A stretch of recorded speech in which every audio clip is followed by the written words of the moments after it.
Yo, what's up, chefs? Hope you're having a good time in the dungeons today. In this video, I'm going to be showcasing a hybrid Warlock build that does a little bit of bonking and a little bit of zapping at the same time. It's also incredibly tanky, so it really doesn't have many weaknesses other than maybe some pretty game-breaking builds like plate-wearing bards with 75% PDR, 180 HP, and 300 plus move speed, but that's neither here nor there. So let's go ahead and hop into the build. Starting off with the perks, you'll probably notice that we don't actually have much that resembles a Warlock at this point, but that is the game we're playing nowadays. Anyways, we've got Ice Shield, Robust, Staff Mastery, and Dark Reflection. The things worth noting here is that Staff Mastery plus Dark Reflection are really the core of the build, while Robust and Ice Shield are kind of what I've added as supplemental perks based on what I feel like makes the most sense, / what I was able to roll with my learning tokens.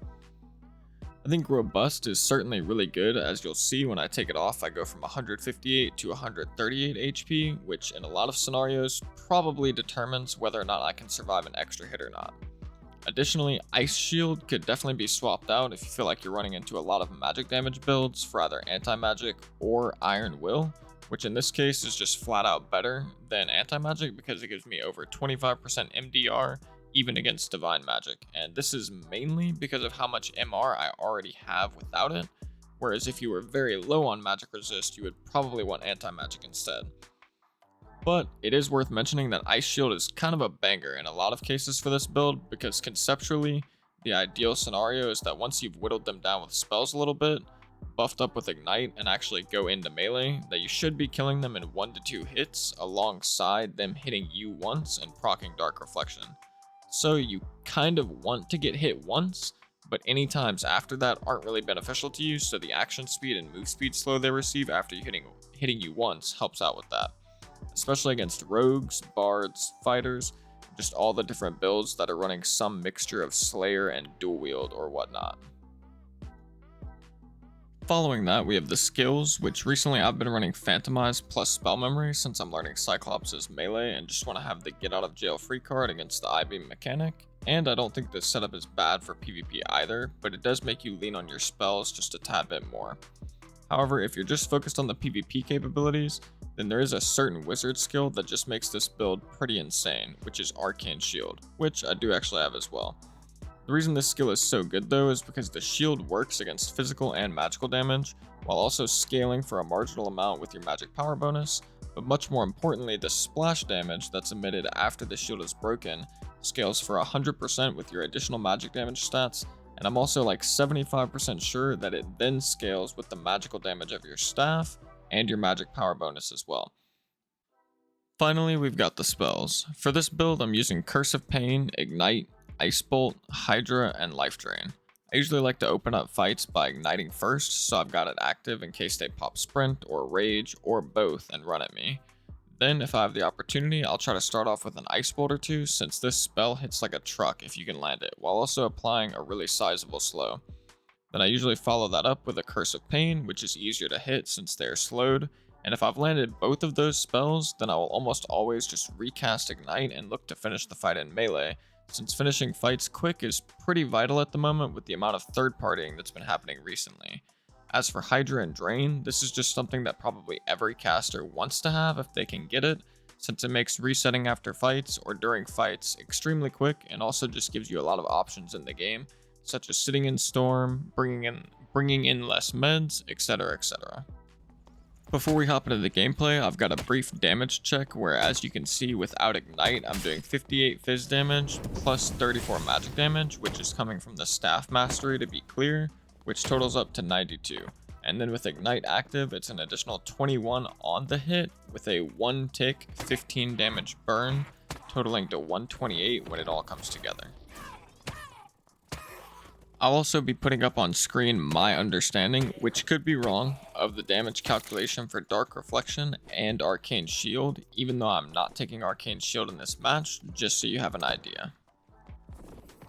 Moving on to the game though, I am on my main in this footage since that's the character that got good rolls on the learning tokens, and my ult bricked completely, so I didn't really have much of a choice but to try and get a bunch of AP so I didn't D-rank. And we got a pretty good troll spawn, so I just rather quickly made my way over, and to my surprise, someone actually already beat me to it and was working on killing the troll. Also, please, for the love of God, people, if someone is already doing the troll, just let them finish the boss before you fight them. It literally makes things better for everyone involved.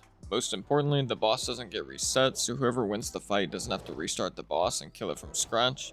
But not to mention, you probably just have a better chance of securing the fight if you wait for the person to go down to the gold power room anyways.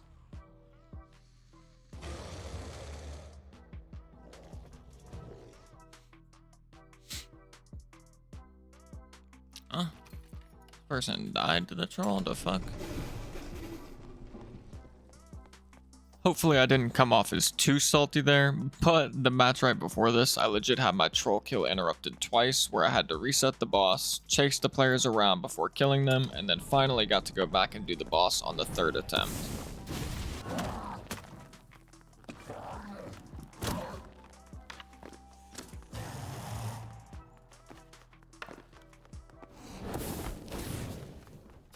Yeah, let's waste each other's time, am I right? Don't let me kill the troll first. Definitely don't let me kill it first.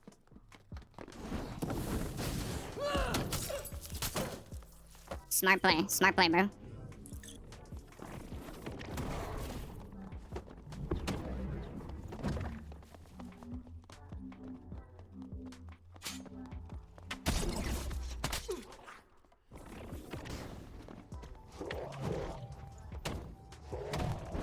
My strategy here for the troll, as I mentioned in my in-depth Warlock guide, is to just leave both doors open, so if someone does decide to rudely interrupt me, then I can just simply run to the opposite door that the player is at to reset the boss and then take the fight. I do also know that doing the troll on melee is actually faster if you utilize the circle right method instead of circling left, but I just haven't learned that style yet and certainly wasn't going to try it out with this kit on. Other than that, I'd recommend using Ignite a couple of times during the fight to speed things up, and I started to get the hang of the staff around the middle of the fight, realizing I could get 2 smacks in during his slam attacks, which I wasn't doing during the previous match, and was pretty surprised how fast this kill was.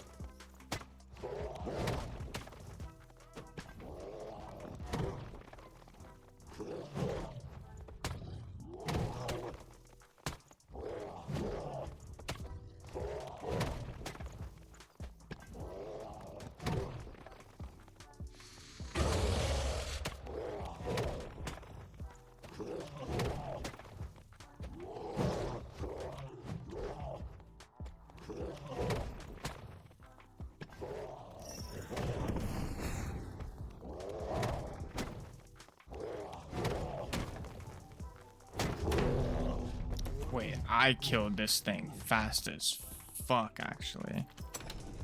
Holy shit.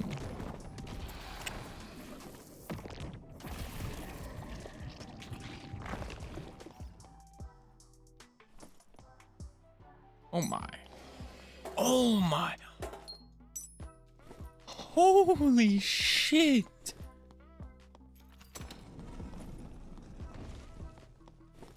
That is a triple rolled buckler. Armor, magic resist, and fizz damage reduction. Holy shit.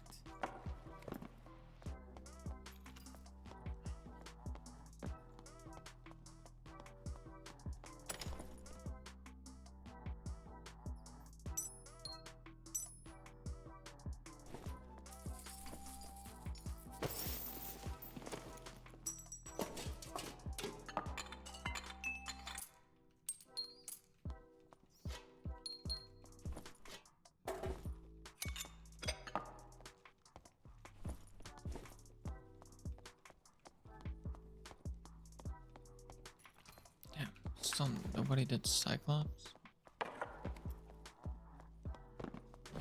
At this point, since Cyclops had not been killed yet, I decided to make my way towards the center of the map to either find some PvP or potentially go for a double boss run for the flat AP that you get from killing the boss, to loot the double boss loot room and maybe get a hit or two on the Cyclops pile. But let's just say things definitely did not go as planned.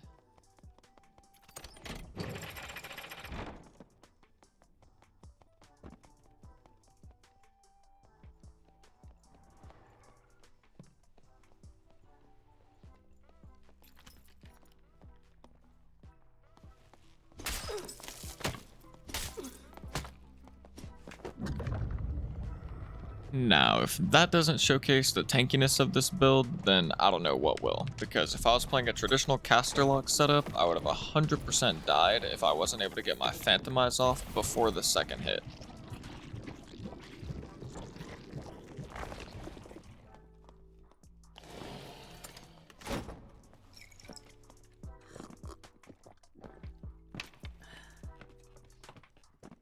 And at this point, I wasn't quite sure if these guys were like intentionally teaming or if the fighter just had a 50-50 to chase me or the Barb and I just got unlucky, but this was just the beginning of the shenanigans.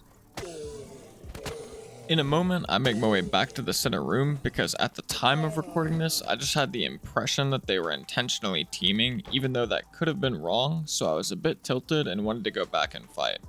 However, after getting back to the center room and seeing the Barb casually walking around while the fighter was obviously right below him killing mobs, I started to think that they probably were teaming, and if it wasn't clear at that point, it would be incredibly clear pretty soon.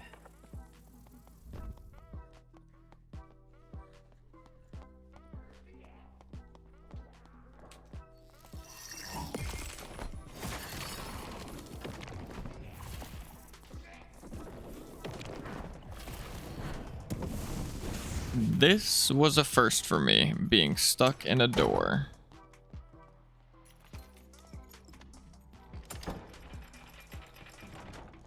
Wait.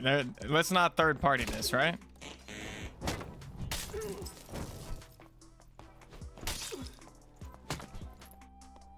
Dude, the whole lobby.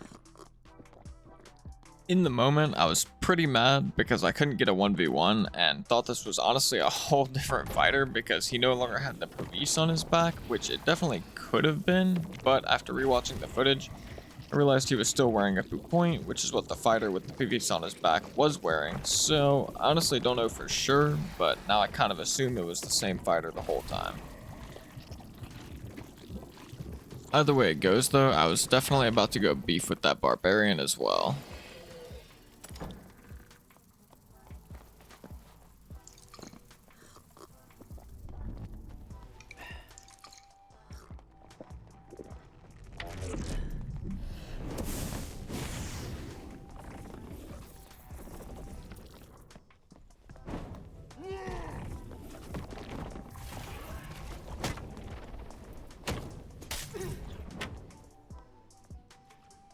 There, it was actually the Dark Reflection that ended up finishing the Barbarian off, and while I don't think these guys were too geared, the build definitely put in some work.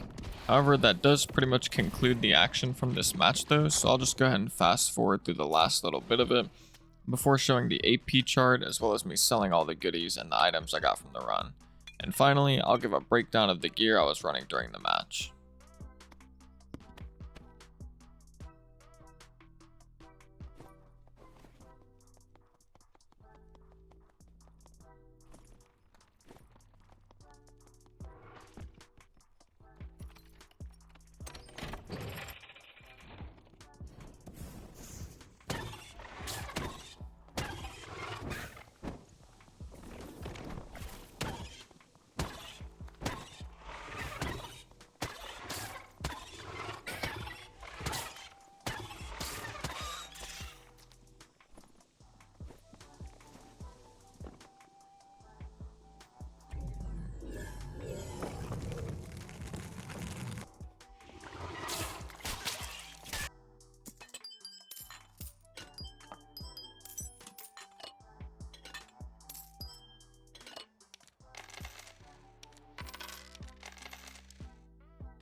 These bucklers are a little expensive.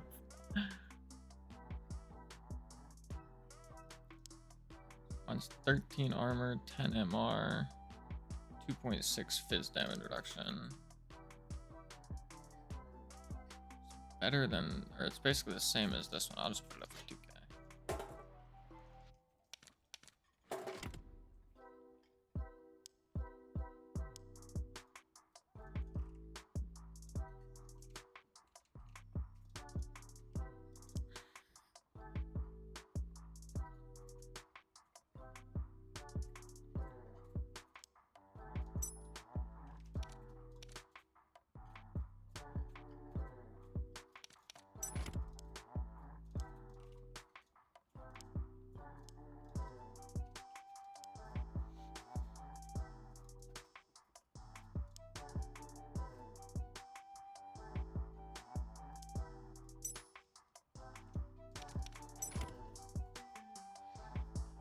If you made it to this point in the video, then I really appreciate your support. And if you enjoyed the content, then please consider dropping a like and a comment or subscribing for all the dark and darker content that will be coming in the future. As for the gear that I was running during the match, I was mainly prioritizing true/add magic damage, and I do believe that true magic damage is the better route if you can afford it, and then outside of that, I went for pretty much just straight tank stats to synergize with robust.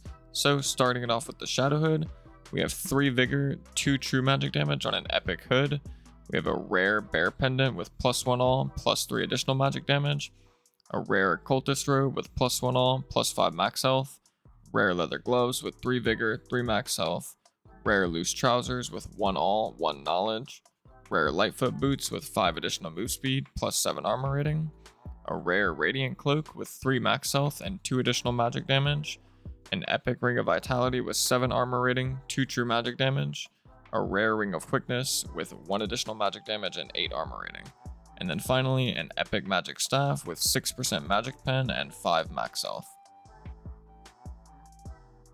And ultimately this kit, not counting the consumables, comes out to like 240-ish gear score or something like that. So it's pretty min-maxy, but it's not even close to some of the things that I've seen in the lower gear score bracket. And I know I'll probably get some hate for running this kit, but every part of it except for the staff, helmet, and chest piece all came directly from my stash and had been sitting there since well before the gear-based matchmaking got implemented. So I'm definitely not going to fault myself for running it. I hope you guys enjoyed the video. And last but not least, take it easy, chefs.